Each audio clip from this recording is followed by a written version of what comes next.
friends, welcome to our virtual story time at Mercy House Global. I'm actually at my house, like you are at your house.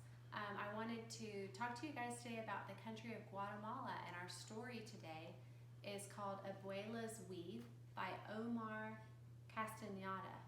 And before we start reading the story, I wanted to tell you about two products that your mom and dad really need right now from Mercy House Global, and that is coffee.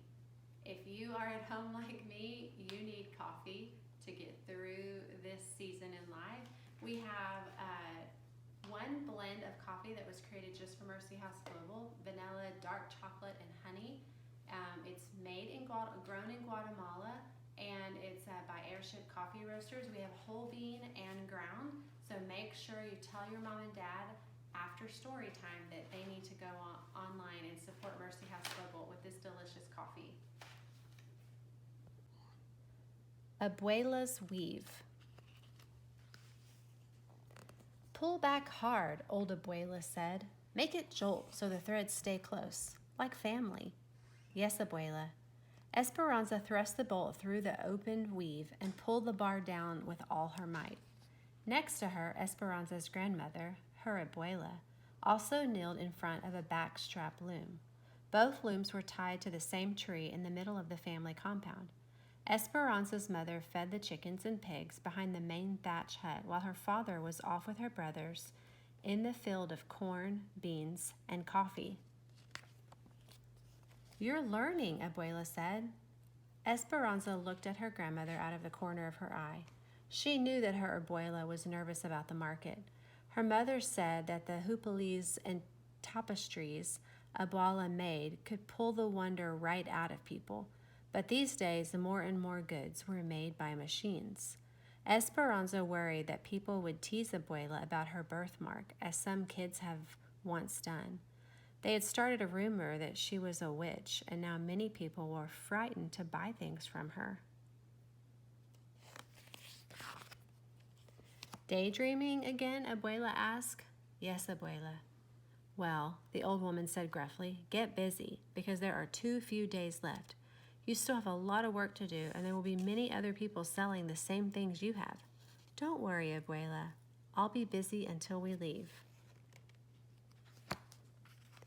And she was. Esperanza and her grandmother worked from early morning, even before the sun rose, till well past sunset, when the moon rose and the compound fire gave everything the rich smell of pine. They showed no one their work, not even Esperanza's mother, because it was a special thing that they wove. They wanted to wait for the Fiesta de Pueblos in Guate to reveal it. Soon the day arrived. Bright with sun, the leaves glistening from the previous night's rain, it seemed like a good omen for Esperanza and her grandmother. Abuela appeared disguised as a woman in mourning. Dressed in black, she wrapped a long black shawl around her shoulders and across her face, so that only her eyes appeared to the world. Esperanza, however, wore her favorite hupil. It was a white blouse with red, blue, and green threads in the rectangular collar. Under that, the colors bled into silver and blue, and hidden with the intricate designs of the blouse were tiny quetzals flying freely in the threads the way they once flew in the great forests of Guatemala. She carried on her head a large straw basket full of her hupils, tablecloths, skirts, and the special tapestry. Esperanza walked steadily down the dirt avenue of Santa Cruz to get to the highway where the Guate bus would pick them up. Abuela walked several paces behind. She insisted that they pretend that they did not know each other. This way, if my birthmark frightens customers, they will still buy from you, Abuela explained. When the bus came, Abuela did not even help lift the heavy basket to the boys who strapped bags onto the roof of the bus. Inside, they sat 3 seats apart, as if they were strangers, people living in different villages, people with no ancestors in common. When they arrived, the noise in the city was deafening. Large buses roared down the narrow streets, emitting clouds of black fumes. Horns blasted and people hurried roughly down the sidewalks. Esperanza wanted more than anything to get off the sexta avenue where people jammed the walkways and hawkers yelled from their shops or from the hundreds of carts blocking the sidewalks and streets. She felt trapped. Her lungs ached from the automobile and bus fumes, and her ears rang with the sounds of screeching brakes, horns, shouting, and the whistles of policemen. Esperanza walked quickly, the basket steady upon her head, her mind trying to focus away from the commotion and onto the stalls set up for the fiesta in the Parque Central. She walked furiously, zigzagging to get down to the Avenue Ocho or the Septima Avenue where the noise was less, when she suddenly stopped to see if Abuela was still following behind. She looked for a familiar face among the bobbing heads, the baskets, the helmets, and hats. She wanted to catch just a sight of her grandmother's shawl, like a blackbird hopping from branch to branch in a forest of people, but she could not find her. Esperanza continued to the market, hoping Abuela would eventually find her way there among the other merchants. The stalls were already filled when Esperanza arrived. Old men and women nearby shooed her away or ignored her when she asked for help. At last, all she could do was set her basket between the narrow slats of two stalls. On one side, a family from Antigua sold pottery, reproductions of Mayan crafts, and clothing loomed in one of the many factories. The women on the other side sold long bolts of cloth, musical instruments, and decorative bags. The bags all had zippers machined in the capital and long handles of colorful plastic. Everything was beautiful, Esperanza thought. She thought no one would buy anything from her. She and her grandmother would return to Santa Cruz with no money, long hours wasted, and the family disappointed. Esperanza sadly took out her wares to hang them one by one on long splinters in the slat wood on either side. She felt terribly alone. Even her poor Abuela was nowhere to be seen. The people slowly noticed. They pointed at the elaborate weaving. Tourists and Guatemalans alike drew closer to her tiny place and looked up with wonder at the beautiful work in front of them. The large tapestry blossomed with images of Guatemala. Esperanza and Abuela had worked in intricate symbols of their country's history. There were heroines and heroes inspired by the glorious Popol Vuh, the sacred book of the Maya, and in one corner, a beautiful Quetzal seemed to watch over it all from within a white cage. In Esperanza's hands, the tapestry's colors shone as brightly as the sun over Guatemala's Lake Atitlan. People turned from the commercial stalls to stand before Esperanza's complex weaving. When she looked up, Esperanza saw Abuela with a smile across her birthmarked face. It didn't take long for all of their work to be sold that day. The people were disappointed when it all was gone, but Esperanza promised to return with new things the following month. And on the way back to Santa Cruz, grandmother and granddaughter sat side by side. Esperanza's smooth and nimble fingers held tightly in her Abuela's wrinkled old hands. The end. Hey everyone, welcome back. We hope you guys enjoyed that story, Abuela's Weave, a really fun story from Guatemala about a little girl and her grandmother and a traditional skill that they have there. So we're going to do some weaving today. We're going to show you two different kinds of weaving. And the first one that we're going to do is paper weaving.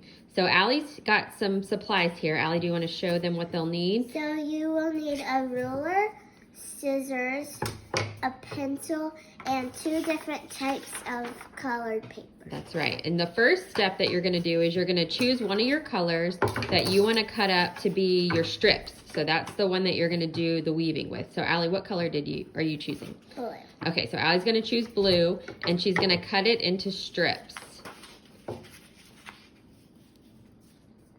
And you can do like a 1/2-inch strip or a 1-inch strip, just however long you want it to be. Like this? Mm-hmm, yeah.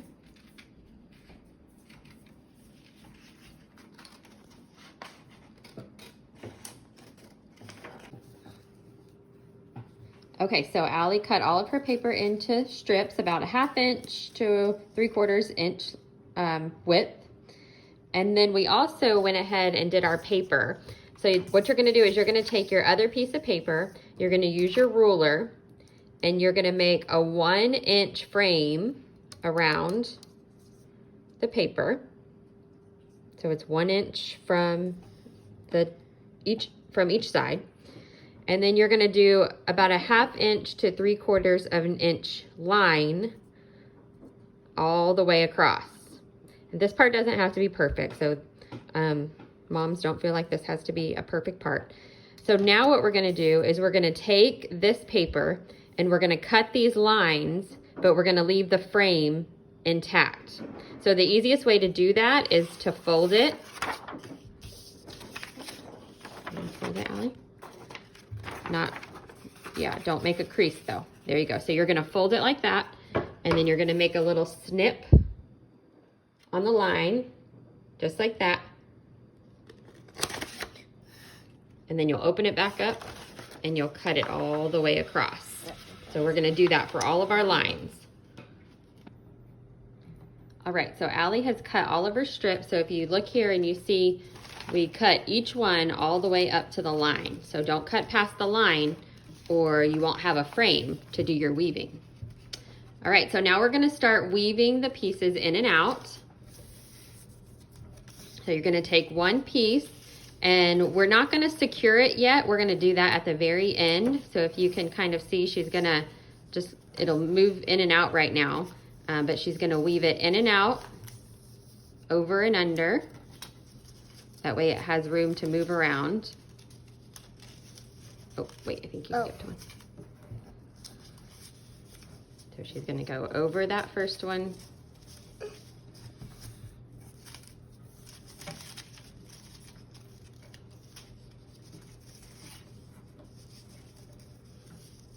Over and under, over and under.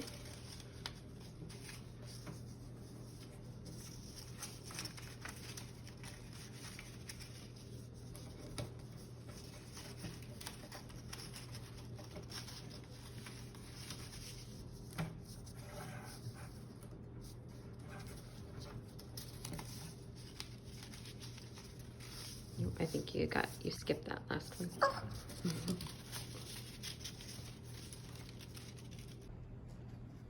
Okay, so she's got that one all the way through. So for the next one, you're gonna do the opposite, and she's gonna go over the frame and then under this first little tab here. So that way it's gonna be opposite and it's gonna give you a pattern. So the easiest way is just to pick up the opposite, every other little strip, and you're gonna stick it under. That way it's going over every other also. All the way to the end, and then you'll just push it up.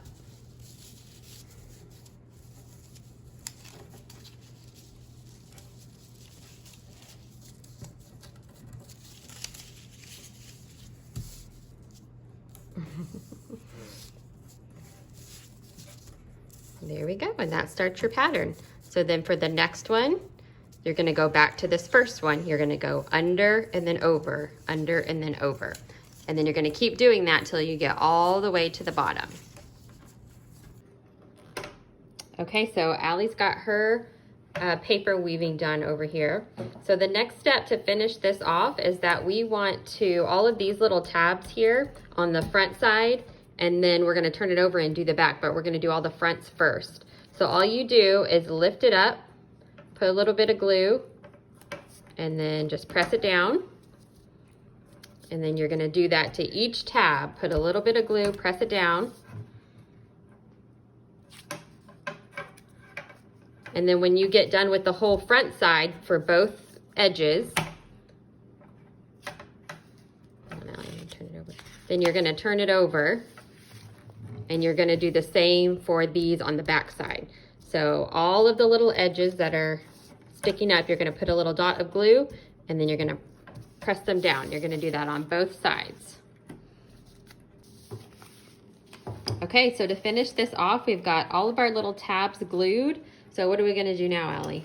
Now we are going going to take our scissors and we are going to snip the excess. Yep, you're gonna snip all the excess off on both sides.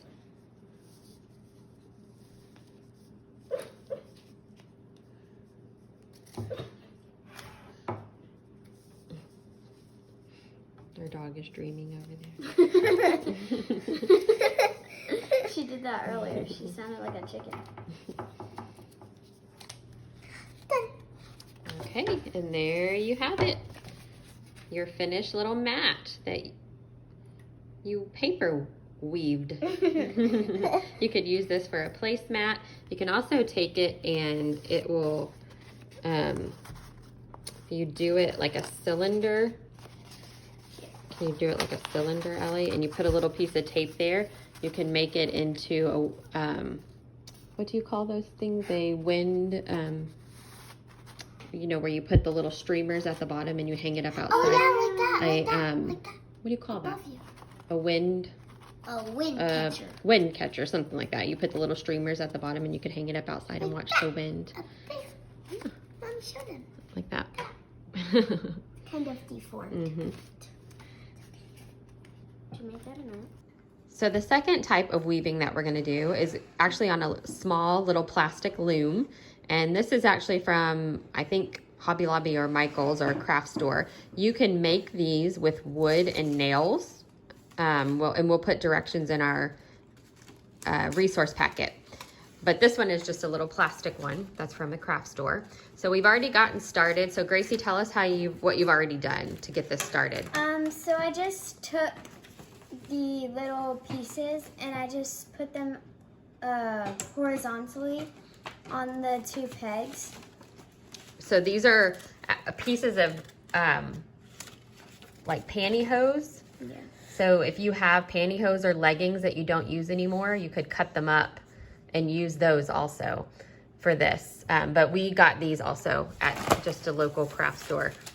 They're very inexpensive and they're a fun little project. They keep you busy. So she took these and she went ahead and put one end on one side of the loom and then the other end on the other side of the loom. So she just stretched it all the way across, and you could do it, I think you did a pattern here, Gracie, yeah, but you could do all one color or you could, you know, do 2 and 2, but she did a rainbow pattern here. I think so they also have different colored bags at the store, so you can get like pastel or like neon. yeah, different colors of the little pantyhose. All right, so what are you gonna do now, Gracie? What's your next step? So I'm gonna take a piece of the pantyhose and I'm gonna go to the other end and I'm gonna go over and then under and then over and then under all the way to the other side. All the way to the other side. So this is actually weaving. This is what weaving means, is that she's weaving one in and out, in and out.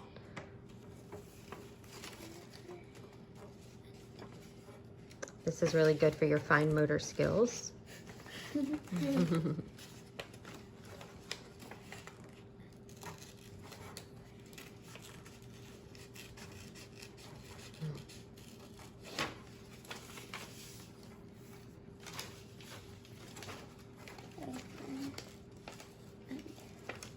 All right, and then at the very end, you just hook it on the loop. Let me get a close up. And then the second one though, you want to start going under and then over. Yeah, so this one is an So over-under pattern. If you see here, she goes over the first, under, over, under, over, under. So what she's saying is on the next one, when she starts here, You go under. she's gonna do opposite. She's gonna go under, over, over, under. under, and over, all the way to the end.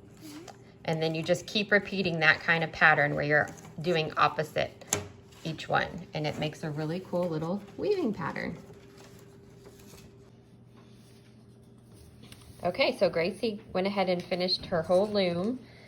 So you can see her pattern over, under, and it's the same on both sides. So it has a really nice little weave here.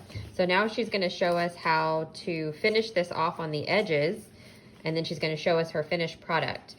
So we're gonna put the instructions on how to do this on our resource packet.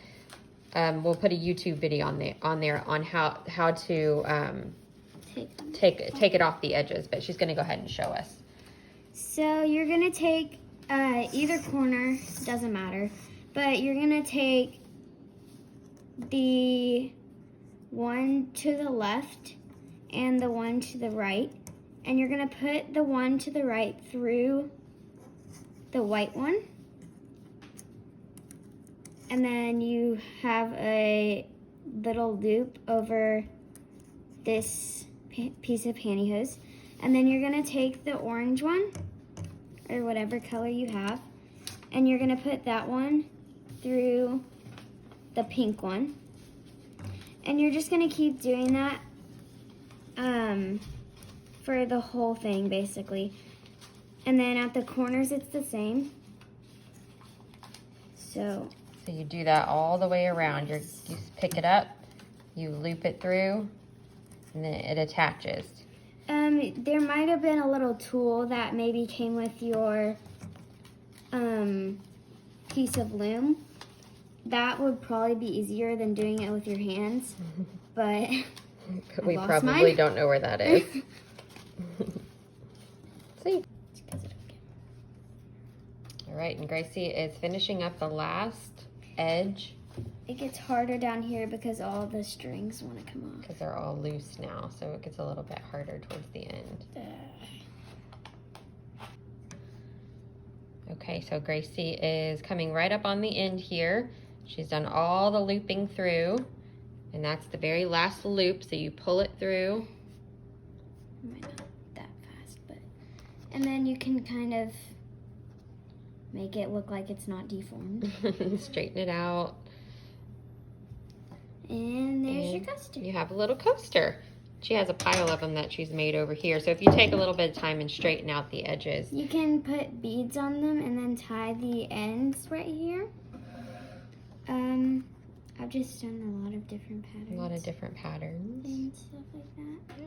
And a bead on there. You can put your drink on it. Like a little coaster. These would be a great little gift you could make for your neighbors. To put at their doorstep, your grandparents. All right, well, thanks for joining us, guys. Make sure you check out our the resource, the Google slide that we have. It has a bunch of different links in there. And also make sure you check out Mercy House Global and try our coffee that we sell from Guatemala. And try these two fun weaving crafts with your kiddos. All right, we'll see you next time. Bye. Bye.